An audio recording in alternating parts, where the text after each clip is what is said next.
크리스마스라고 했지만은 금년은 사실 그렇게 즐겁지가 않습니다.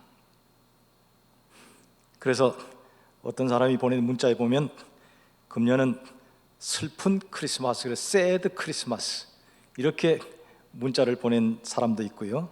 새드는 좀 지나쳤다, 그래서 우울한 크리스마스, 그래서 블루 크리스마스라고 이렇게 문자를 저에게 보낸 사람들도 있습니다.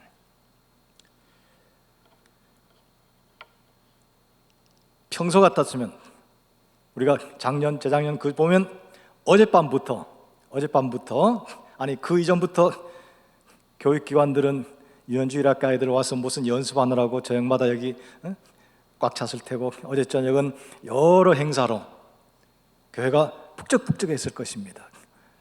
오늘도 만나는 사람마다 기쁘고 즐겁게 메리 크리스마스 했을 텐데 지금은 안 보이는 얼굴들이 더 많습니다.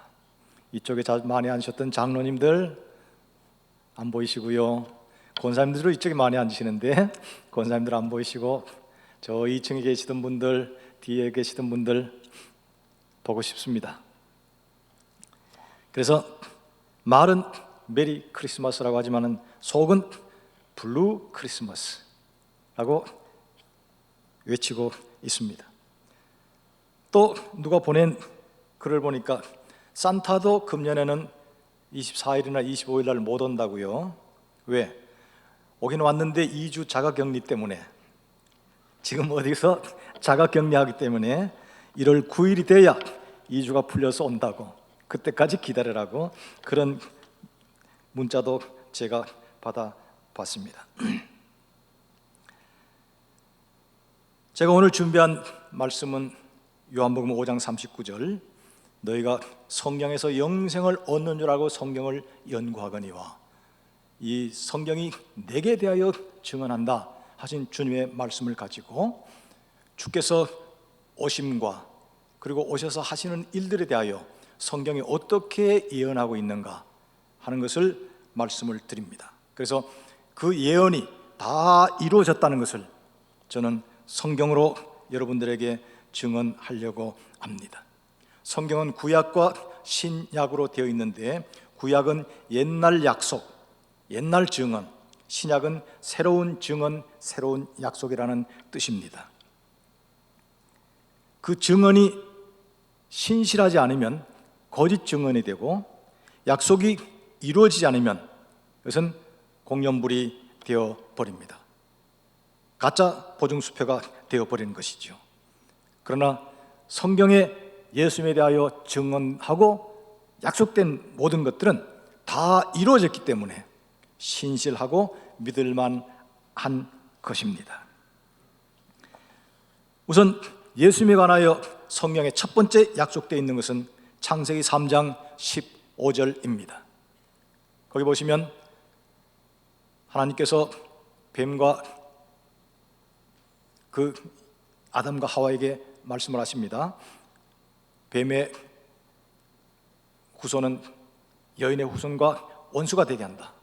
그리고 뱀이 여인의 후손으로 올 메시아를 해친다. 발꿈치를 문다.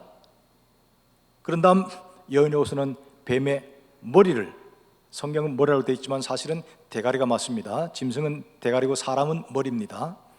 그렇죠? 그렇게 되어 있습니다. 원래 국어 표기가 짐승은 대가리입니다. 사람은 머리. 짐승은 이빨이고 사람은 입니다. 근데 어디 가냐, 이빨이 아파서, 그 말은 나는 짐승이로소이다 하는 겁니다. 이가 아파서, 그 말이 맞습니다. 여인의 후손은 뱀의 대가리를 상하게 한다는, 거기 상하게 한다는 말은 상처냈다는 뜻이 아닙니다. 원문의 의미는 일격의 박살을 냈다, 단칼에 처치했다, 그런 뜻입니다. 그래서 뱀, 즉 사탄의 세력을 멸망시킬 것을 예언하고 있습니다. 그래서 창세기 3장 15절은 원복음, 최초의 복음, 원시복음 이렇게 불려지고 있습니다. 메시아에 대한 최초의 약속이기 때문입니다. 근데 그 약속은 아직 약속이지 이루어지지 않았는데 갈라디아 4장 4절 말씀 보시면 때가 참에, 이제 때가 참에 여인의 몸에서 예수 그리스도를, 메시아를 나게 하셨다고 기록되어 있습니다. 때가 참에 오실 예수 그리스도에 대해서 성경이 어떻게 예언하고 있는가 하는 것을 제가 말씀을 드리도록 하겠습니다. 우선 이사야 7장 14절 말씀 보시면 보라, 처녀가 잉태하여 아들을 낳을 것이요, 이렇게 쭉 나오고 있습니다. 즉 동정녀의 몸에서 예수 그리스도가 나실 것을 예언하고 있습니다. 마태복음 1장 18절 이하의 말씀 보시면 동정녀의 몸에 나시는 예수 그리스도에 대해서 잘 기록하고 있습니다. 예수 그리스도의 나심은 이러하니라. 그의 어머니 마리아가 요셉과 약혼하고 동거하기 전에 성령으로 잉태된 것이 나타났더니, 남자를 알기 전에, 결혼 전에 마리아가 잉태를 하고 그리고 예수님을 낳았습니다. 여기 처녀 마리아가 잉태하여 아들을 낳는다는 것은 이미 이사야 7장 14절에 보라, 처녀가 잉태하여 아들을 낳을 것이요 라는 예언이 이루어진 사건입니다.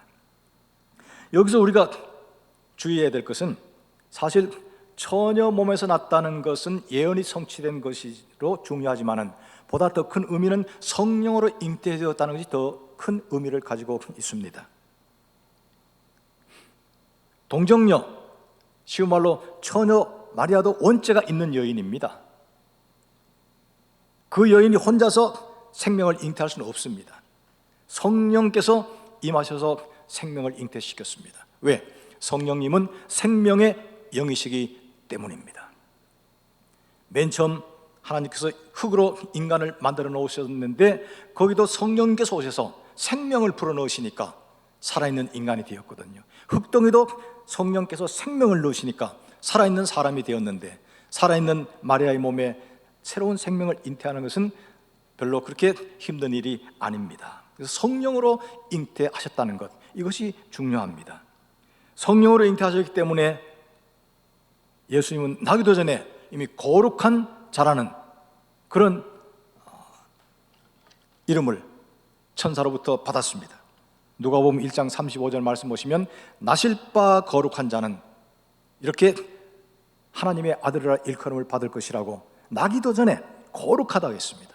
여기 성령으로 잉태한 것, 생명의 영 성령께서 잉태케 하신 것이고, 나기도 전에 거룩한 자라고 불려진 것은 성령께서 동시에 거룩한 영이시기 때문에 거룩한 생명을 잉태하실 수가 있었던 것입니다.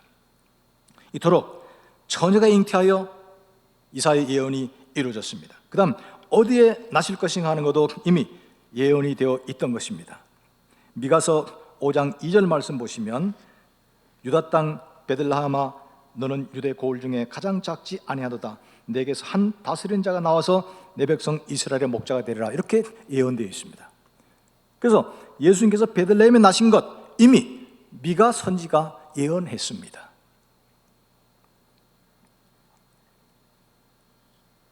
여기서 베들레헴이 어떤 곳이냐 하는 것입니다. 지금 베들레헴에 가면 예수님 탄생 기념교회가 있습니다. 바깥에서 볼 때는 꼭 어디 그냥 옛 성처럼 그렇게 지어진 건물인데 안에 들어가면 굉장히 넓고 큽니다. 근데 그 건물의 특징은 출입구가 굉장히 낮습니다. 저 같은 사람도 약간 숙여서, 머리 이마가 받칠까봐 약간 숙여서 들어가야 됩니다. 왜? 예수님을 경배하러 들어갈 때는 다들 겸손하게 무릎을, 허리를 숙여야 된다고 해서, 옛날에는 왕들도 들어갈 때는 다 이렇게 말에서 내려서, 가마에서 내려서 허리를 숙이고 들어갔다고 하면, 지금도 그 문으로 사람들이 출입을 합니다. 들어가 보면 예수님 나신 동굴이라고 짐작되는 곳에 제단을 차려놓고 그 동굴의 한가운데는 동방박사들을 인도해주는 별을 상징하는 큰 은별이 이렇게 바닥에 그려져 있습니다. 다녀오신 분들은 생각나실 것입니다. 자, 베들레헴에서 나신다, 미가서 5장 2절에 예언되어 있습니다. 이 베들레헴이 어떤 곳입니까? 룻기의 사건이 일어났던 곳이 베들레헴입니다. 룻과 보아스가 만나서 러브스토리를 벌였고 결혼해서 거기서 이제는 자식을 낳았습니다. 룻과 보아스의 증손자가 다윗입니다. 베들레헴은 다윗의 고향입니다. 왕손이 나서 자랐던 곳입니다. 예수께서 베들레헴에서 나셨다는 것은 바로 다윗 가문의 혈통을 타고 나셨다는 것을 가리키고 있습니다. 그래서 마태복음 1장 1절 아브라함과 다윗의 자손 예수 그리스도의 계보라 또는 족보라, 이 말씀과 베들레헴을 연결시키면 예수님이 베들레헴에 나셨다는 사실 그 자체가 큰 의미를 가지고 있습니다. 다윗의 혈통에서, 다윗의 가문에서 예수님이 나셨다는 것입니다. 나시자마자 예수님은 밤중에 애굽으로 도망을 가셔야 됐습니다. 왜? 헤롯이 죽이려고 하니까. 헤롯이 동방박사들에게 베들레헴에서 난다는 것을 가르쳐주고 나서는 너희 가서 경배하거든 나도 가르쳐주라. 그러면 내가 가서 경배한다. 거짓말이죠. 박사들이 경배하고 나서는 꿈에 다른 곳으로 가라는 지시를 받고 곧바로 가버렸습니다. 그의 마음속에 예수를 죽이겠다는 생각이 생겼거든요. 그러하시고 성령님께서 그 부모를 통해서 애굽으로 피난시킵니다. 이것도 이미 호세아 11장 1절에 예언된 말씀입니다. 호세아 11장 1절 보시면 이스라엘이 어렸을 때 내가 사랑하여 내 아들을 애굽에서 불러내었다, 이렇게 기록되고 있습니다. 그래서 지금도 애굽 카이로 근처에 가시면 예수님 피난교회라는 교회가 있습니다. 예배당이 크진 않습니다. 조그만 예배당이 있는데 유물은 사실 하나도 없고요, 사방 돌아가면서 이렇게 그림으로 예수님의 어린 시절을 거기서 몇 년을 사셨다고 이렇게 되어 있습니다. 피난교회가 지금도 있습니다. 여기 애굽으로 피난 가서 나중에 또 애굽에서 나와서 나사렛 동네 가서 사시는데 이 사건은 무엇을 의미합니까? 이스라엘 백성들이 출애굽해서 구원받았습니다. 죄악의 땅 애굽에서 출애굽해가지고 약속의 땅을 향하여 그들은 나아갔습니다. 그래서 예수님께서 이집트로 가시고 거기서 이제 나중에 나오신 사건은 오늘 또 우리 개인의 출애굽 사건을 예수님께서 미리 경험하시고 보여주셨다 하는 것입니다. 예수께서 나셨다는 건 알았는데, 어디에 났는지 알았는데, 그러나 예수의 실물을 확보를 못했잖아요. 누가? 헤롯이. 동방박사들이 이스라엘의 왕으로 난 사람이 누구입니까 하고 찾아왔는데, 왕으로 났다면 헤롯이 자기가 아들을 새로 낳거나 자기 가문에 누가 아들을 낳아야 됩니다. 그런데 자기와 자기 가문에는 아무도 아들 낳은 적이 요 근래 없는데 이스라엘의 왕으로 난 자를 찾아왔다면 역적의 씨가 난 거거든. 그래서 이제는 다 죽여야겠다 해서 베들레헴 근처에 2살 이하 사내 아이들은 다 죽입니다. 이 사건도 예레미야 31장 15절에 이미 예언되어 있는 말씀입니다. 라마에서 슬퍼하며 크게 통곡하는 소리가 들리니 라헬이 그 자식을 위하여 애고하는 것이라. 그가 자식이 없으므로 위로받기를 거절하였도다. 그래서 이미 예레미야의 베들레헴의 아이들이 몰살당할 것을 예언을 했습니다. 이 사건이 오늘 우리들에게 신앙적으로 어떤 의미를 가지느냐, 그 2살도 안 된 아이들이 죽었으니 억울하지 않느냐, 그런 생각도 들 수가 있습니다. 그러나 이 사건은 우리가 예수님 때문에 까닭없이 미움을 받고 예수 이름 때문에 까닭없이 죽임을 당할 수도 있다는 것을 미리 보여준 사건입니다. 그 다음 이제 헤롯이 죽었다는 소식을 듣고서 다시 이제는 이스라엘로 돌아오는데 베들레헴 고향으로 가려니까 두려워서 저 북쪽으로 갈릴리 서북 쪽에 있는 나사렛이라고 하는 아주 교통이 오지라고 되어 있습니다. 그런 나사렛이라는 동네에 가서 자리를 잡았습니다. 근데 누가복음 보니까 나사렛은 바로 마리아가 살던 곳입니다. 누가복음 1장 26절 이하의 말씀 보시면 마리아가 나사렛에 살고 있는데 천사 가브리엘이 나타나서 수태고지를 해줬거든요. 그래서 나사렛 가서 사는데 마태복음 1장 23절 말씀 보시면 나사렛이란 동네 가서 사니 이는 선지자로 하신 말씀에 나사렛 사람이라 칭하려 하심을 이르함이라. 그러니까 나사렛 가서 살고 나사렛 예수라는 칭호를 가지게 된다는 것도 이미 선지자들이 예언을 했다는 것입니다. 그래서 저는 이 말씀을 읽으면서 구약 어디에 나사렛 사람이라는 설명이 있는가 찾아봐도 없어요. 주석책을 찾아봐도 없어요. 그런데 있습니다. 학자들이 딱 부러지게 나사렛이라는 이런 선지자 예수 이런 구절이 없어서 학자들이 이게 웬일인가?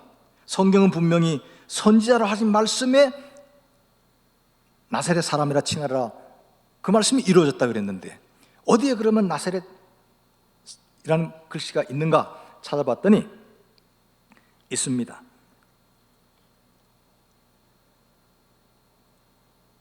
이사야 11장 1절 말씀 보시면 이새의 줄기에서 한 싹이 나며 그 뿌리에서 한 가지가 나서 결실을 맺을 것이요 이런 말씀이 있습니다. 이새 다윗의 아버지지요. 그 이새의 줄기에서 이새의 뿌리에서 가지가 나고 줄기가 나서 결실한다 하는데 그 가지라는 말이 이스라엘 말로 나사렛입니다. 그래서 이새의 가문에서 한 구원자가 나서 이스라엘을 다스릴 한 왕 구원자가 나와서 결실한다. 즉 그의 사역이 성공할 것이라고 예언이 되어 있습니다. 그래서 나사렛 사람이라는 칭호는 바로 나사렛이 이새의 줄기라는 의미에서 다윗의 후손으로 나실 예수 그리스도가 그의 사역을 결실시킨다, 완성시킨다는 의미로서 나사렛이 의미를 가지고 있습니다. 여기까지가 예수님께서 성령으로 잉태하신다는 것, 베들레헴에 나신다는 것, 애굽으로 피난 가신다는 것, 그 때문에 2살 이하 사내 아이들이 죽임을 당한다는 것, 나중에 또 올라와서 나사렛 사람 예수라고 불리운다는 이거 다 구약에 예언되어 있는데 다 이루어졌습니다. 이제 그런 다음에 예수께서 생활하신 다음에 이제 공생애를 시작하시는데 말씀을 선포하시잖아요. 이제는 나사렛 예수 그리스도가 되어서 복음을 선포하시는데 그것이 이미 다 예언되어 있습니다. 이사야서 61장 1절에서 2절 말씀 보시면 그 말씀이 기록되어 있는데 누가복음 4장에 들어가 있습니다. 예수께서 어느 안식일 날 나사렛의 회당에 들어가셨습니다. 거기서 예수님께서 이사야의 글을 펴서 읽으셨는데 이사야 61장 1절 2절 말씀을 읽으셨습니다. 이런 말씀입니다. 주의 성령이 내게 임하셨으니 이는 가난한 자에게 복음을 전하게 하시려고 내게 기름을 부으시고 나를 보내사 포로된 자에게 자유를, 눈먼 자에게 다시 보게 함을 전파하며 눌린 자를 자유롭게 하고 주의 은혜의 해를 전파하게 하려 하심이라. 즉 예수님께서 기름 부음 받은 자로서 내게 기름을 부으시고, 기름 부음 받았다는 말은 이스라엘 말로는 그게 메시아입니다. 그게 그리스 말로 크리스투스인데 영어로 가면서 크라이스트, 우리말로는 그리스도, 이렇게 번역이 됐습니다. 내게 기름을 부었다. 이 말은 기름을 부어서 메시아 삼으셨다는 것입니다. 메시아는 구세주입니다. 예수께서 구세주로 이 땅에 오셔서 구원 사역을 하신다는 것이죠. 그래서 그분은 하나님의 사랑과 하나님의 말씀과 하나님의 뜻을 이 땅에, 즉 복음을 전해서 포로된 자를 해방시키고 눈먼 자를 다시 보게 하고 눌린 자를 해방시켜주고 주의 은혜를 선포하게 한다. 예수 그리스도께서 복음을 전파하는 자로 이 땅에 오신다는 것을 이사야가 예언했는데, 그 다음 사도행 누가복음 4장 21절 말씀 보시면 예수께서 이에 그들에게 말씀하시되 이 글이 오늘 너희 귀에 응하였느니라. 여기 응하였느니라 말은 너희 귀에 이루어졌느니라 이 뜻입니다. 기름 부음 메시아가 이 땅에 오셔서 주의 은혜의 복음을 선포하는데, 그렇게 이사야가 예언했는데 그 예언이 오늘 너희 귀에 이루어졌다. 예수님 자신이 그렇게 말씀하시면서 그때부터 복음을 전파하시는 것이죠. 이렇게 복음을 3년 동안 전파하시다가 예수님께서 이제는 멸시와 고난을 받으시고 십자가에 달려 돌아가십니다. 이사야서 53장에 이미 예수 그리스도의 멸시와 고난이 예언이 되어 있습니다. 이사야 53장 띄워주세요. 읽겠습니다. 그는 멸시를 받아 사람들에게 버림받았으며 간고를 많이 겪었으며 질고를 아는지라. 마치 사람들이 그에게서 얼굴을 가리는 같이 멸시를 당하였고 우리도 그를 귀히 여기지 아니하였도다.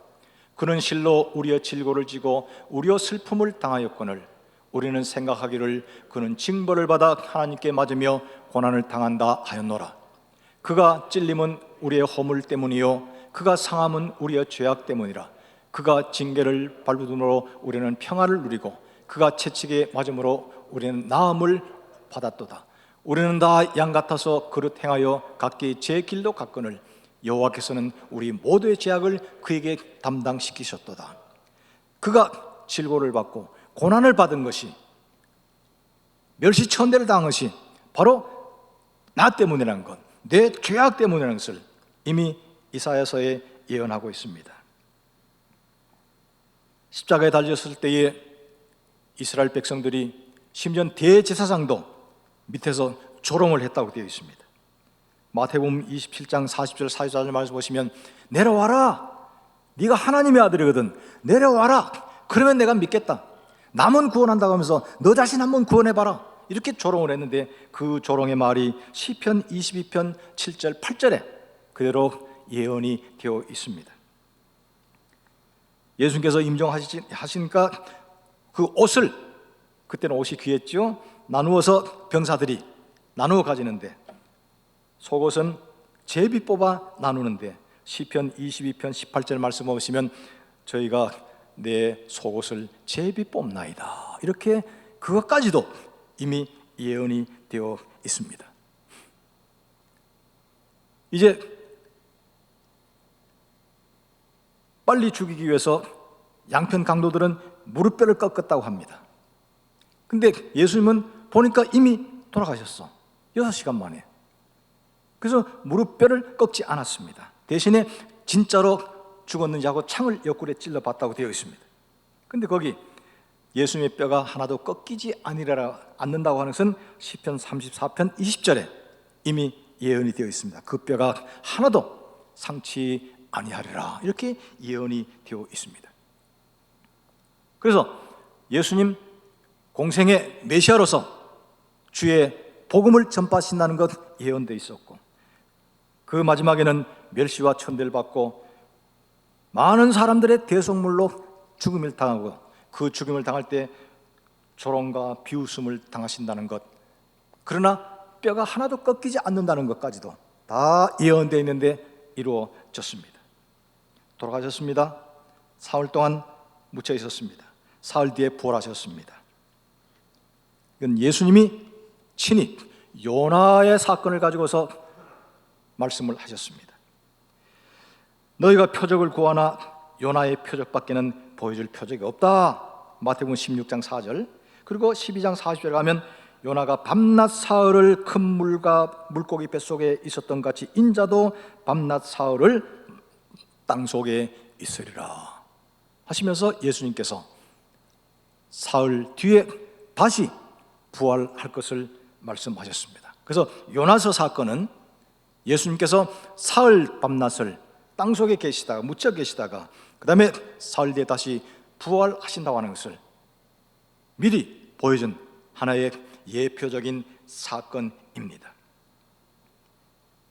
로마서 8장 11절 말씀 보시면 예수를 죽은 자 가운데 살리신 이의 영이 너희 가운데 거하시면 너희 안에 거하시는 그의 영으로 말미암아 너희 죽을 몸도 다시 살리리라, 이렇게 되어 있습니다. 예수를 죽음 가운데서 다시 살리신 이의 영, 성령님이십니다. 성령님은 아까 말씀드린 대로 생명의 영이기 때문에 마리아의 몸에 생명을 잉태할 수 있었고, 거룩한 영이기 때문에 나실 바 예수는 미리 이미 거룩한 자라고 선언되어 있는데, 그 예수가 십자가에 달려 돌아가실 때에 다시 부활시키신 것도 생명의 영 성령님이십니다. 근데 더 고마운 것은 예수를 죽은 자 가운데 살리신 이의 영이 너희 가운데 거하시면 너희 안에 계시는 그의 영으로 말미암아 너희 죽을 몸도 살리시리라. 아멘입니다. 여러분 가운데 이 시간 예수님을 죽은 자 가운데서 살리신 영, 그 성령님이 우리 안에 계신가 한번 스스로 진단해 보시기 바랍니다. 부활하신 다음에 40일 뒤에 승천하셨지요? 이 승천 사건도 이미 다 예언되어 있습니다. 사도행전 2장, 베드로가 오순절 이후에 첫 번째 설교를 하는데, 그 설교에서 다윗의 말을 인용하여 이렇게 말하고 있습니다. 사도행전 2장 34절 말씀 보시면, 주께서 내 주에게 말씀하시기를 내가 내 원수로 내 발등상 되게 하기까지 너는 내 우편에 앉아 있으라 하셨도다 하였으니, 이건 다윗의 시 110편 1절에 나오는 말씀입니다. 주께서 내 주에게 말씀하시기를, 즉 성부 하나님이 성자 예수 그리스도께 말씀하시기를 내가 내 원수로 내 발등상 되게 하기까지 너는 내 우편에 앉았으라. 부활하신 예수님 지금 보좌 우편에 앉아 계십니다. 이것을 다윗은 미리 본거로 예수 그리스도께서 보좌 우편에 앉아 계실 것을 말씀하셨다고 베드로는 그렇게 설명하고 있습니다. 다 이루어졌죠. 다 이루어졌습니다. 성령 잉태 이루어졌습니다. 베들레헴에 나신 것 이루어졌습니다. 애굽에 피난 간다 이루어졌습니다. 두 살 안에 사내들이 죽음을 당한다 이루어졌습니다. 나사렛 예수라 불리운다 이루어졌습니다. 메시아로서 복음을 선포하신다는 것 이루어졌습니다. 그 끝에 멸시와 고난을 받고 십자가에 돌아가신다 이루어졌습니다. 그러나 사흘 뒤에 부활하신다 이루어졌습니다. 승천하신다, 보좌 우편에 앉아 계신다 이루어졌습니다. 그러므로 성경은 진리입니다. 그래서 우리는 성경을 하나님의 말씀으로, 틀림없는 불변의 말씀으로 믿고 오늘 신앙생활을 할 수가 있습니다. 자, 그러면 이렇게 예언되어 있고 예언대로 다 오셔서 이루어지셨는데, 그렇게 예언대로 오셨고 예언대로 다 이루어졌는데, 그렇게 예언대로 오신 목적이 뭔가 하는 것입니다. 우리는 크리스마스 하면 뭔가 마음이 붕 뜹니다. 마음이 붕 뜨지요? 그러나 너무 붕 뜰 필요가 없습니다. 예수님이 오신 목적은 마가복음 10장 45절에 스스로 이렇게 말씀하셨습니다. 시작. 인자가 온 것은 섬김을 받으려 함이 아니라 도리어 섬기려 하고 자기 목숨을 많은 사람의 대속물로 주려 함이니라. 이 말씀을 앞에 놓고도 예수님 오신 것을 기뻐 즐거워하면서 마음이 붕 떠서 가볍게 우린 행동할 수가 없습니다. 성탄절, 기쁘고 좋은 날입니다. 나에게 메시아가 오신 날입니다. 그러나 그 메시아가 오신 목적은 인자에 온 것은 섬김을 받으려 함이 아니요 도리어 섬기려 하고 자기 목숨을 많은 사람의 대속물로 주려 함이니라. 많은 사람 가운데 저와 여러분들이 다 포함되어 있습니다. 이것이 성탄의 목적입니다. 지금 이 시간 성탄의 목적을, 예수님이 오신 목적을 다시 한번 마음속에 되새기시기 바랍니다. 이렇게 오신 예수님이 누군지 이스라엘 백성들은 몰랐습니다. 메시아가 오셨는데도 메시아인 줄 몰랐습니다. 그래서 예수님께서 세상 사람들이 나를 누구라 하느냐 물을 때에 제자들이 대답했습니다. 세상 사람들은 죽었던 세례 요한이 다시 살아나셨다고 말합니다. 어떤 사람은 엘리야라, 예레미야라, 아니면 구약의 여러 선지자 중에 한 사람이 다시 살아났다고 하십니다. 그때 예수님 물으셨습니다. 그러면 너희는 나를 누구라 하느냐 물었습니다. 베드로가 대답했습니다. 주는 그리스도시요, 즉 메시아시요, 살아계신 하나님의 아들입니다 고백했습니다. 정답입니다. 인자에 온 것은 자기 목숨을 많은 사람의 대속물로 주려 함이니라.